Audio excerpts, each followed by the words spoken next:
Hi guys, my name is Susie and I'm a first year at the University of Warwick. As a student blogger, my job is basically to just help inform people about the university. So what better way to do that than answer some of the questions and address some of the topics I've seen coming up. The two ways, if you do have any questions, of contacting me are either if you leave a comment down below, I'll try and answer that, whether that be in person or in a video like this. But also, if you want a more direct response, I'd recommend going to the Warwick site, where you can speak to any of the student bloggers, any of your concerns, queries, and they'll try and help you out. It's a really good resource, but for some reason I just never knew it existed when I was looking for university, so if that would be interesting to you, if that would be helpful, please do send me a message and I'll try and get back to you as soon as I can. Without further ado, here are some of the things that people have been asking and talking to me about. Number one, people wanted to know what sports were like on campus. Unfortunately, I'm not a very sporty person, so I'm probably not the best person to answer this. The only experience that I do have in sports is going to the Sports and Wellness Centre. And here we are at the front of the Sports and Wellness Hub, which is, to be honest, most of what I've done sports-wise at university. Unfortunately, thanks to COVID, my experiences with this place have been pretty limited. It's been closed for most of the time I've been at university, and even when it wasn't closed in term one, when I was able to come here, there were still a lot of restrictions in place, so you had to be socially distancing, and the changing rooms weren't open, so I had to change in home and then come here in workout clothes, which obviously, is necessary, but not ideal. The stuff that I did do when I came here was climbing, because it's one of my favourite ways of exercising, but also as a social event. So I joined the climbing club. That was really cool to be able to, come to university and do climbing, but at the same time, it's one of the pricier clubs that I've joined. A lot of these sports clubs, I think, because obviously they have to maintain so much, like even just paying for the wall, like maintaining the university climbing wall must be so expensive. So in my experience, the memberships, the sports memberships, that's a bit more pricey than joining one of the other societies.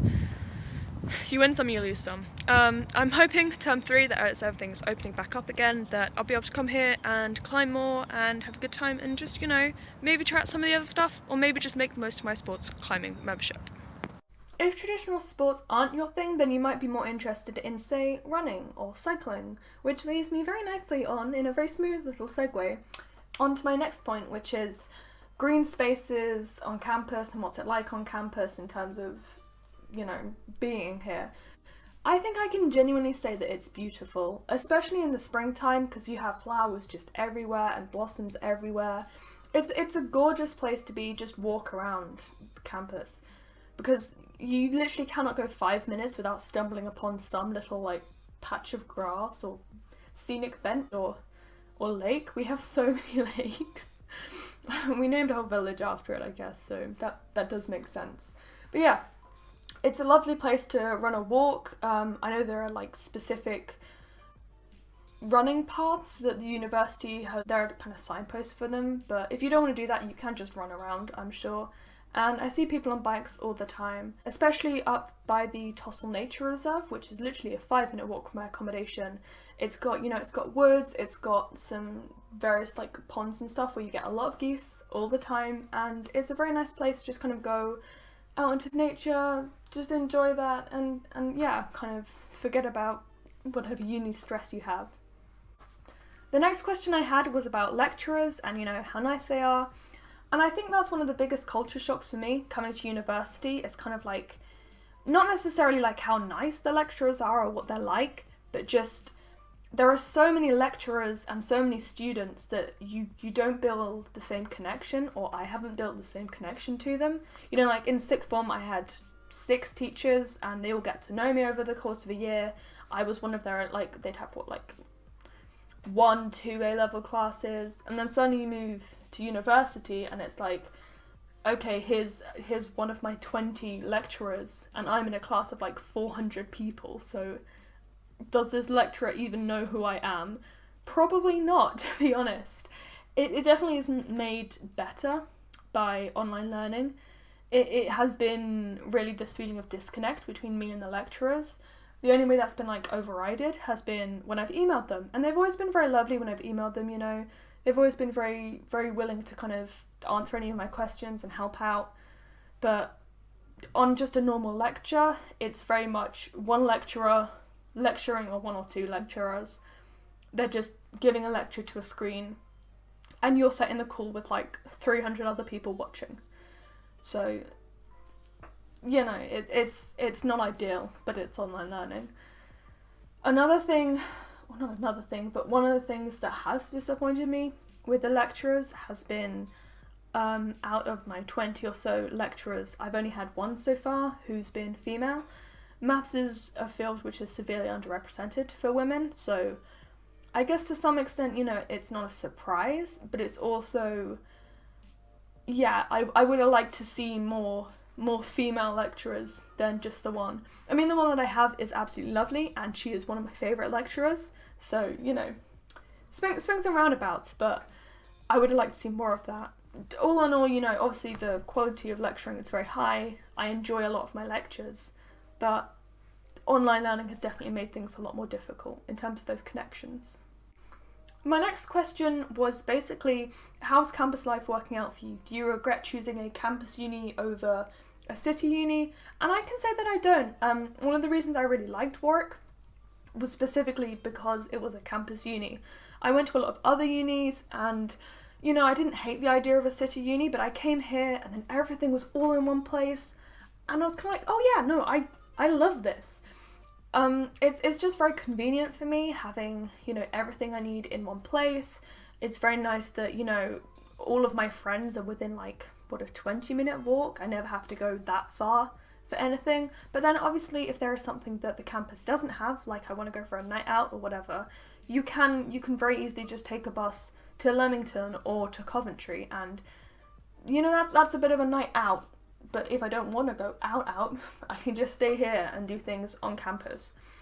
You do have members of the public just kind of walking around sometimes, because I think there are various paths through here which are just faster, or the scenic routes or whatever. But most of the time when you're walking around, you know that it's other students, which is just, it's a very nice, I think, community building thing. Another question I got asked was, where do I do my grocery shopping on campus? Are there lots of places nearby? And yes, there are two kind of places which I would see as the main grocery stores. So number one is Roots grocery store, which is literally on the middle of campus. It's so easy to get to, it's so convenient, but it is a bit more expensive. I've only ever used it once, I think, and that was literally because I'd forgotten a lemon and I didn't want to go all the way out to get some. So got a little bit of lemon, had some pancakes, very nice, very good. The other place you're likely to go to is Tesco up on Cannon Park. Tesco is the holy grail for students. It's always full of university students doing their groceries. That's the place I go to. It's easy, it's close enough.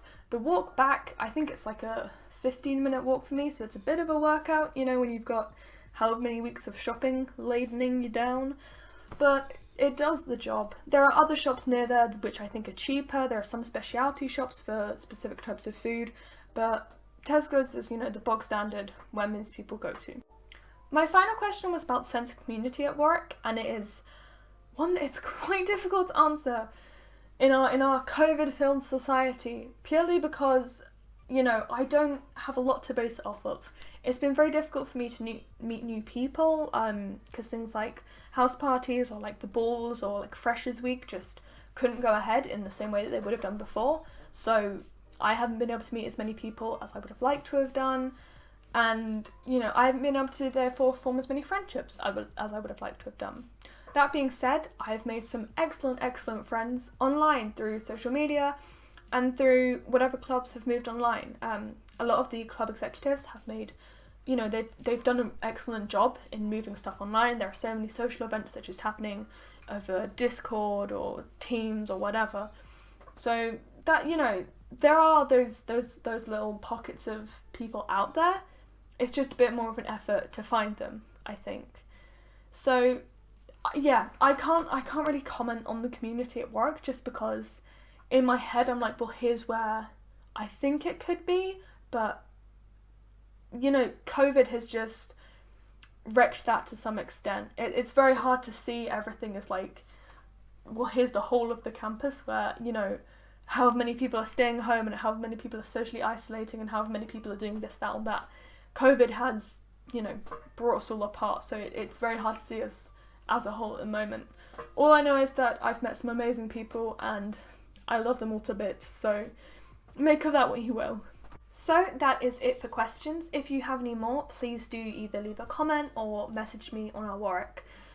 I hope that, you know, this was informative to people. I hope this answered their questions or went a little bit further into depth in any of the topics that people have been discussing with me, and I hope that you enjoyed. I'll see you in the next video.